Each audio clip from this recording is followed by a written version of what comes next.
Hi everyone. Thanks for the opportunity to speak here today. Thanks to Amera for undertaking to make this happen. It's a massive effort to pull everyone together, we know, so very much appreciated. I'm going to speak today about the status of human footprint in the oil sands region. A couple of topics at the top, why it matters and how we're going to measure human footprint. I think the heart of the talk for me today is the status of human footprint in the oil sands and a bit of a discussion around recovery of human footprint. So the footprint, in particular forestry-related footprint and seismic line exploration are not static, they're successional. There's vegetation on them, and from a wildlife perspective that matters. And then I'll close the talk with a bit of a discussion around industry-specific impacts to biodiversity across the region and caribou habitat restoration, some of the work that's happening there. So just to set the stage, a bit of perspective, there are many things that we as human beings do, both directly and indirectly, that will influence the status of wildlife and ecosystems in a region. Habitat change, habitat loss particularly, is a key driver. Pollution, we'll hear talks throughout the next few days about contributions of pollution towards the ecosystem health.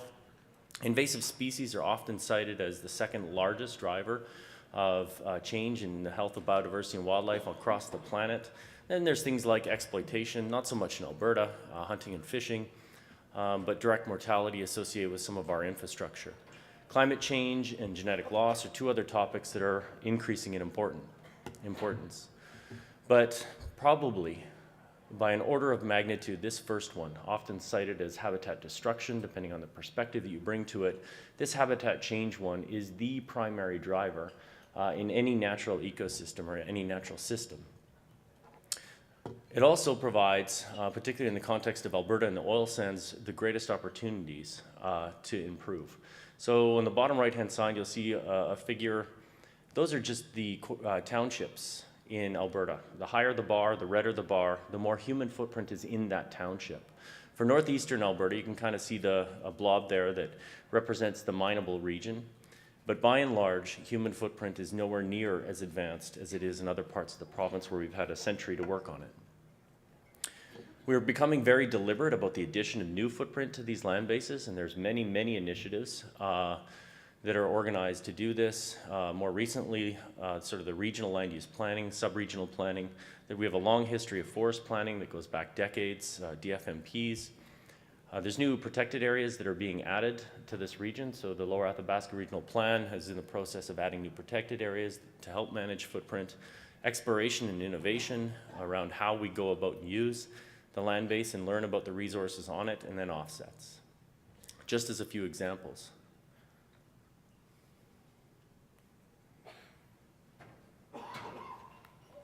I'm going to work on it. I'm going to keep going. Somebody push go.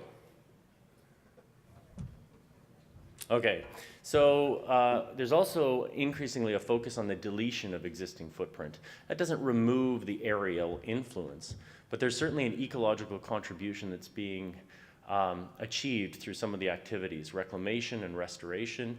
One of the most topical forms of restoration is this linear deactivation conversation that's increasing across the oil sands region, and then silvicultural prescriptions as an example.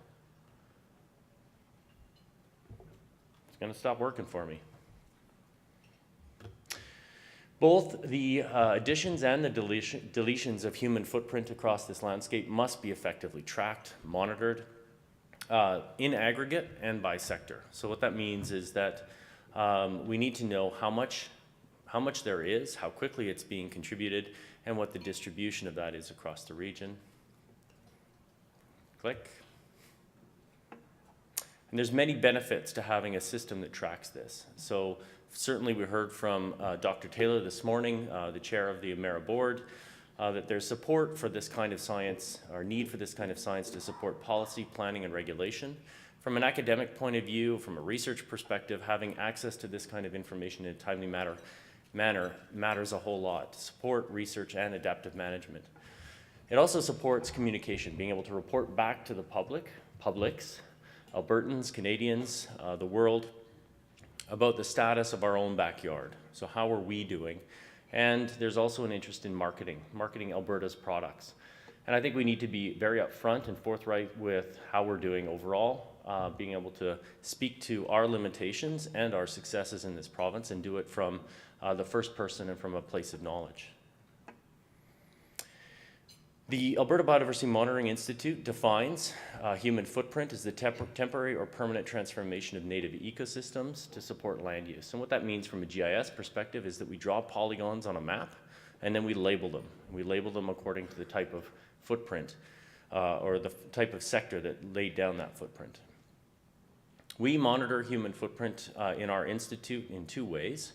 We have a provincial wall-to-wall inventory of human footprint. So for every quarter section of land across the province, we understand what type of footprint is in that quarter section, and we give it a label and attribution to the type of energy industry or residential infrastructure that's there.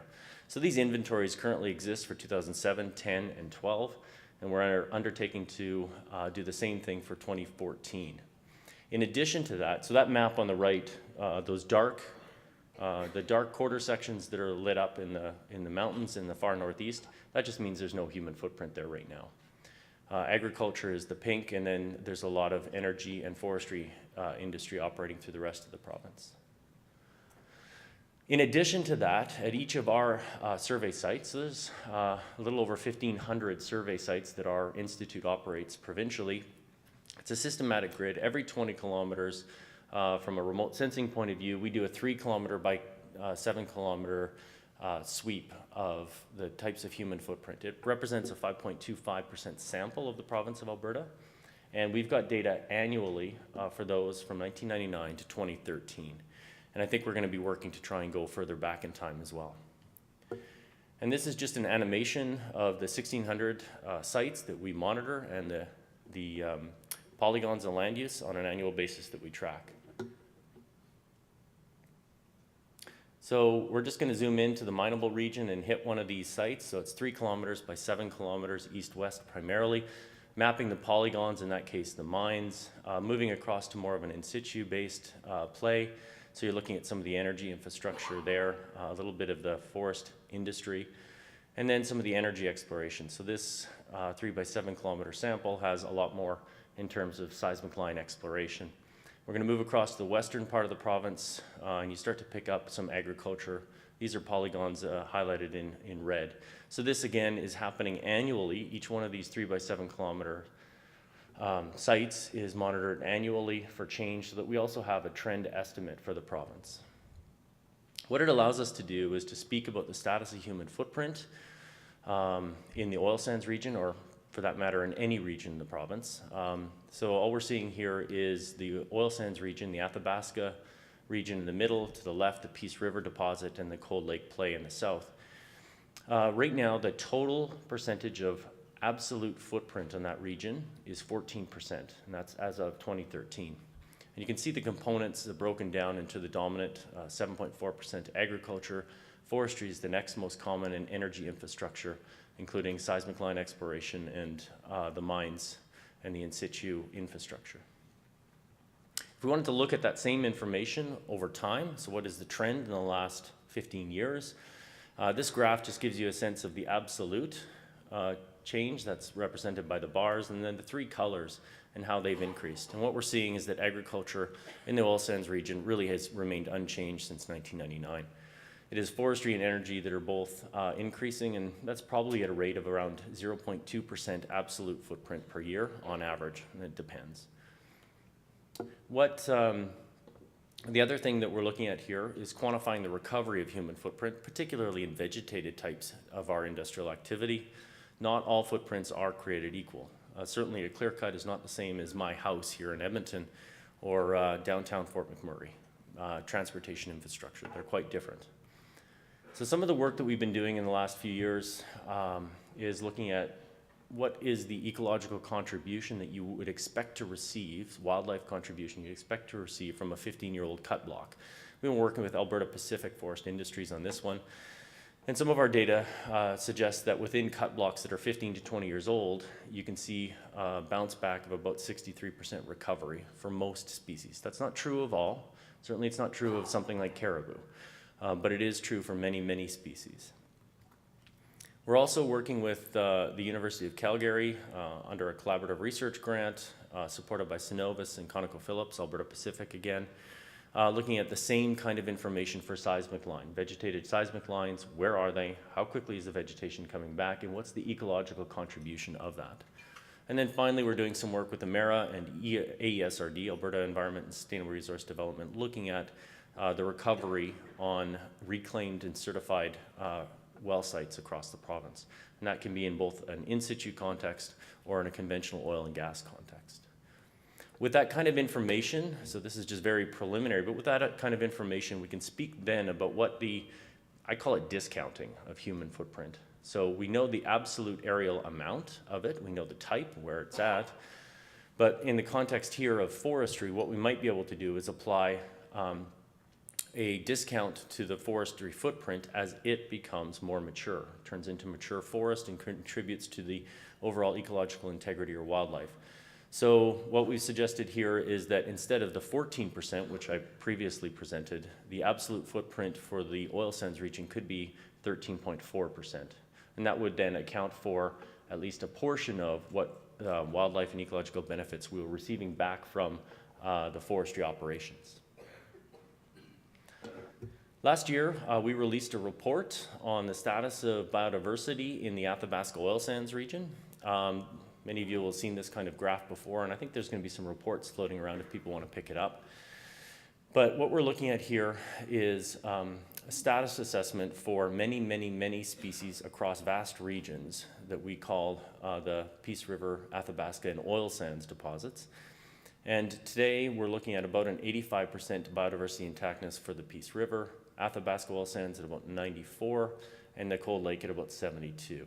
100% on this scale represents areas with no human footprint, and 0% represents a Walmart parking lot.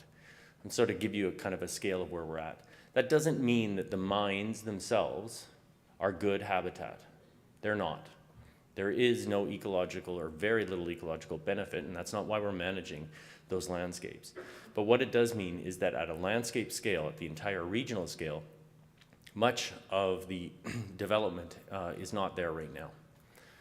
So 88% intact is the benchmark for where we're at as of last year. And what we can do, I mean, when we released that report, some of the kind of questions we were getting back were related to, well, thanks for the information about the entire region, but we want to understand what the industry-specific footprint is. What does each industry contribute to the biodiversity intactness in those regions? So we've been working, I'm just going to give you one example of one species. This is a Canada warbler. It's a small migratory species, highly dependent on older forests and deciduous forests. It is listed as threatened under the Species at Risk Act federally. And we've been working with Drs. Aaron Bain, contributed a whole bunch of information through Environment Canada, Drs. Lisa Mahan, Samantha Song contributing information from Environment Canada's bird monitoring programs, breeding bird survey, and our data. What it allows us to do is to start to partition the kind of effects that each one of the footprint types in a region has on a specific species. We can aggregate this up eventually, but this is, right now, this isn't about the oil sands, it's about the province. And what we can do with this information is look at the per unit effect of each footprint type has on each species. And they're quite different. For Canada warbler, the per unit effect that's the greatest is the forest industry. So the forest industry and the Canada warbler are in direct competition for the types of habitat. Agriculture is close behind, and in aggregate pipeline wells and mines, because they are randomly, they effectively, from a habitat point of view, randomly select habitat. They're not as in direct competition. So we can look at the per unit effect, and then we can also look at the total population effect, what we project to be the relative contribution of each one, and that's represented by the width of the bar across the total province. So provincially, Canada warbler is most affected by agriculture, no surprise, and forestry is a second to that one. We can do this for each species, and it allows us to then aggregate up and predict net effects to many, many species across the province. Am I doing for time? Yep. 7 minutes? Good. So, oh, I got 1 second. Good. So from caribou habitat, I mean, this is just one other example of some of the work that we're participating in. What you're seeing here on the graph on the right, the map on the right, is seismic line distribution. That's not affected, overemphasizes, but you need to see it. So that's seismic line distribution across 3 caribou ranges, the Cold Lake, west side Athabasca, east side Athabasca. And the 2 graphs on the left show trend in total human footprint for at least the east side and the west side Athabasca. And you can see they're increasing. I mean, we know seismic line activity is increasing across those landscapes. We also know that wolves like to use seismic lines. And what you're seeing here is just radio-colored wolves and their use of seismic line activity in the oil sands region. So this is east of Christina Lake. And if you zoomed in, this is just the time series of that same data. Wolves travel on seismic lines. They use them like highways when they're open. And that has a consequence, particularly to the woodland caribou in the region. We've been working with a collaboration called the Regional Industry Caribou Collaboration. It's industry-led, largely energy industry-led, and the Alberta Pacific Forest Industries is involved as well. And their goal is to coordinate research, habitat restoration, and effectiveness monitoring as it relates to caribou ranges. We work very closely with them and Wildlife Informatics Woodlands North to provide scientific support to this initiative. And one of the tools that we've developed is how to prioritize linear features for restoration. So if we're going to go out and spend money to restore seismic lines, where do we get the biggest bang for our buck if you're interested in caribou conservation? So what you can do is start to just map out human footprint and look at the density of it. It matters. If you don't want to restore a seismic line that's right next to another seismic line that's right next to another one. That's probably not the most efficient use of your information or your money. So you can look at that. You can bisect, that's an RSF, caribou resource selection function. The darker the color, the better the habitat is for woodland caribou. And you can look at how woodland caribou and seismic line woodland caribou habitat and seismic lines are related on the landscape, and that gives you a priority basis. And then you can also look at, we don't want to go visit seismic lines that already have vegetation growth coming back. We want to prioritize and go to those that are essentially highways. So if you put all that together, what that leaves us with is a tool that allows us to prioritize investment in restoration on these seismic lines towards areas that are low density in prime caribou habitat,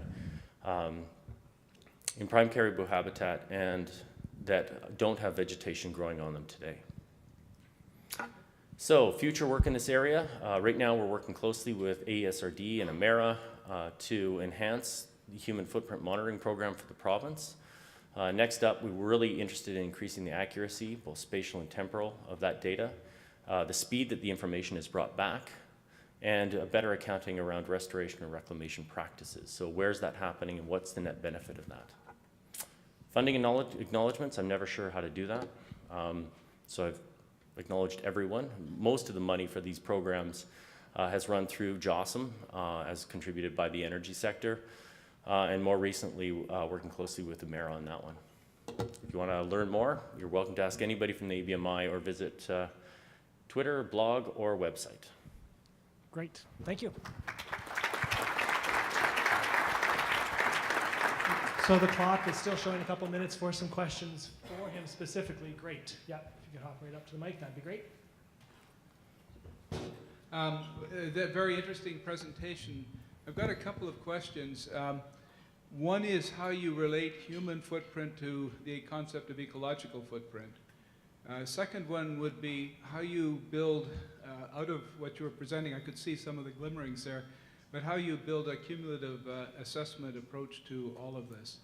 And then the third one would be, how do you bring in the externalities coming, these are all related questions of course, how do you bring in the externalities, let us say, of effects from outside the region that may be very important to all of this, or the externalities that go beyond the area of your studies? I'm thinking of some of the water things, fish, and so forth. I'm not trying to take anything away from your work, which is really, really interesting, but I see these looming as communication matters Yep. and also really very important, significant ecological matters. Just had a ribbon. I didn't do anything to get this ribbon, but I thought that would get me off. So, I mean, the first question is the relationship of the ecological footprint to the absolute. And the short answer is we're not sure. We're not sure how to address that specifically. We're getting much, much better at tracking the absolute extent. So how much, what type, and where is it located, spatial distribution of absolute footprint, the borders, the polygons of the cut lines and the seismic line, the cut blocks, where we live, the mines.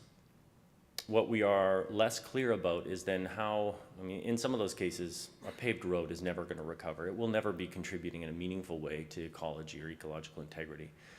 That's not true for some of them. And I think we are in early days. I gave an example of what that is likely to look like, and we're not sure. But we have to be able to evaluate the ecological contribution that some of these footprints are making back to overall biodiversity, or we're just not accounting for it in a fair way. I've utterly forgotten the second question. Cumulative effects. Yeah, I mean, these are the building blocks. What we presented is, and I only gave sort of a snapshot that was really an emphasis on human footprint, but they're the building blocks for cumulative effects assessment. Once you can disentangle each industry's contribution, you can reassemble them and then begin to then you can begin to project into the future. You can make pretty strong predictions. You can go out and test about what we expect to happen as we roll out development on the landscape. And the last one is externalities. We are, for some of them, I think they're much nearer because we are operating, or because we plan to operate a provincial program. It allows you to pull some of what are considered global phenomena. Global warming isn't something that is just going to apply very locally to the mines in the oil sands region. It will be a global issue. And by global, I mean broadly across northern Alberta. A baseline data that comes from all of northern Alberta allows us to get a sense of what is the contribution that those kind of global externalities will make and how we can start to plan locally. So we can, again, partition the variance to better understand what the contribution of each one of those is going to be. All right, and one more question there, and then we'll move on. Yes, I'm Carolyn Campbell with Alberta Wilderness Association. Thanks, Jim. When you had mentioned the unit impacts of different types of footprint on the Canada warbler, it just struck me, are we at the point now where that information could actually be used maybe more proactively to make the, for example, the oil sands sector's footprint less random and actually more choosing say uplands, or avoiding peat wetlands and avoiding older growth forests. So for example, make it less randomized, but in landscape types that are actually easier to mitigate and reclaim. So to be more proactive, in other words. Yeah, I do think that the limitation that exists now is one of appropriate modeling. It's not of information, it's not of data. With the work that Environment Canada has done, particularly in the realm of the birds, we'll hear more about that later on. The breeding bird survey, the ABMI, these kind of habitat models are probably close to some of the best models of this type in the world. We are at a place where we can make these kind of proactive decisions. The modeling infrastructure has got to come along, and I think it's not far behind to be able to spatially project what these impacts will look like and what some of the best scenarios will be for us. I think interestingly or importantly to that conversation is it will come at a cost. If you move it away from high quality Canada warbler habitat, it will go somewhere else. And we will also be able to understand what the consequence of moving it to a different habitat would be. And fundamentally it's a trade-off. And I think being able to make informed trade-offs is the key to this.